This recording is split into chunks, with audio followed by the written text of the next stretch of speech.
एक समय था जब किसी सामाजिक समारोह में यदि कोई महिला अपने हाथ में मदिरा का गिलास पकड़ लेती थी ना, तो it was something talk of the town. उसके बारे में बहुत बात की जाती थी।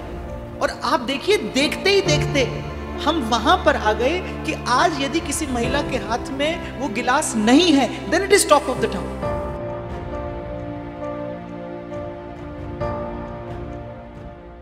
आज तो बड़ा बुरा शौक लगा है, आज तो बड़ा बुरा शौक लगा है आपको मुझे भारतीयता की। मैं कई बार स्कूल में, किसी कॉलेज में मेरा बच्चों से भी इंटरेक्शन होता है, संवाद होता है, तो उनको सात्विक, राजसिक, तामसिक कहो तो वो बेचारे बड़े घबरा जाते हैं, और उनको मैं इलेक्ट्रॉन, प्रोटॉन, न्यूट्रॉन कहूं तो वो उनको समझ में आता है। हमारे ऋषि मुनियों का कोई सिद्धांत होगा तो उनको वो बड़े पिछड़े से समय की बात लगेगी, और वही बात अमेरिका कहेगा तो आप बड़े गर्व से मानते हैं, आप बड़े गर्व से उसको स्वीकार करते हैं। ये बड़ी भयावह स्थिति है जब अपनी संस्कृति, अपने धर्म के प्रति आदर न रहे। महर्षि रमण ने एक बड़ी महत्वपूर्ण बात कही थी इस संसार से जाते समय कि अब भारत भूमि का दुर्भाग्य उदय हुआ है। क्यों?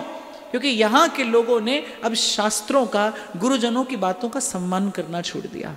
अब यहाँ पर शास्त्र की बात का आदर नहीं रहा, अब गुरुजनों की बात का यहाँ पर आदर नहीं रहा। सिर पर रखा आंचल अब बोझ लगने लगा है, अब वो समय आ गया है। अब धर्म के प्रति, संस्कृति के प्रति सम्मान नहीं रहा। और आप बड़े विकसित समाज के लोग हैं, कभी चिंतन करके मुझे बताइएगा कि कोई एक ऐसा वृक्ष मुझे दिखाना कि अपनी जड़ से अलग होकर कभी फला हो और फूला हो, अपने मूल से उसने संबंध विच्छेद कर लिया हो और फिर उसके बाद वो फला हो, फूला हो। विकास की संभावना तभी तक है जब तक आप अपने मूल से जुड़े रहते हैं, आपके मूल से। और मुझसे विद्यार्थी पूछते हैं, स्कूल कॉलेज के बच्चे पूछते हैं कि from where we should start the spiritual practice, तो I just answer the very first key note is discipline. अनुशासन लाइए अपने जीवन में, अपने व्यवहार में, अपने चिंतन में, अपनी जीवन शैली में। सोने जगने में अनुशासन। आपको लगेगा बड़ी साधारण सी बात मैं कह रहा हूं, पर आध्यात्मिक जीवन का आरंभ अनुशासन से होता है। तन का अनुशासन, फिर उसके बाद मन का अनुशासन। तन के अनुशासन से आप मन के अनुशासन पर पहुंचते हैं। मन का अनुशासन अर्थात कि अभी तो क्या है ना, मन कहीं भी जाता है और आप भी उसके पीछे चल देते हैं। अब मन किया सो जाएं, सो गए। अब मन किया जग जाएं, जग गए। आजकल के बच्चों को मैं देखता हूं तो मुझे लगता है कि रात को 4 बजे सो रहे हैं, सॉरी सुबह 4 बजे सो रहे हैं। और फिर उनसे पूछो तो मेरी it's cool, it's my life, it's cool, it's okay. एक और बात आपको बताऊं कि मनुष्य के मन चित्त का एक स्वभाव होता है कि बार बार जब कुछ अनुचित किया जाए तो वो उचित प्रतीत होने लगता है। मैंने अपने ही जीवन में देख लिया, 8-10 सालों में समाज में कितना बड़ा परिवर्तन आ गया, व्यापक परिवर्तन आ गया।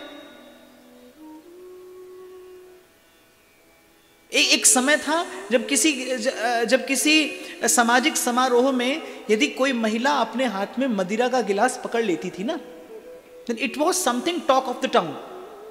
उसके बारे में बहुत बात की जाती थी। और आप देखिए, देखते ही देखते हम वहां पर आ गए कि आज यदि किसी महिला के हाथ में वो गिलास नहीं है, then it is talk of the town। तो आप देखिए ना कि संसार का तो ये नियम है कि गलत होते होते वो सब सही होने लगता है। एक दिन समाज उसको स्वीकार करने लगता है, एक दिन गलत ही स्वीकृत हो जाता है। कौन आपको बताएगा क्या उचित है, क्या अनुचित? इसी के लिए धर्म है, इसी के लिए धर्म द्वारा प्रदत्त अनुशासन है। और गीता में भगवान कहते यत्तदग्रे विषमेव परिणामे अमृतोपमा। अनुशासन कठिन है, अनुशासन कठोर है, लेकिन उसका परिणाम सुखद है, उसका परिणाम सुखद है। वो जीवन में श्रेष्ठता लेकर आता है, वो जीवन में सद्गुणों का विकास लेकर आएगा, वो आपके जीवन की संभावनाओं के द्वार खोलेगा। There would be altogether different parameters of life when you are leading a disciplined life. Different parameters.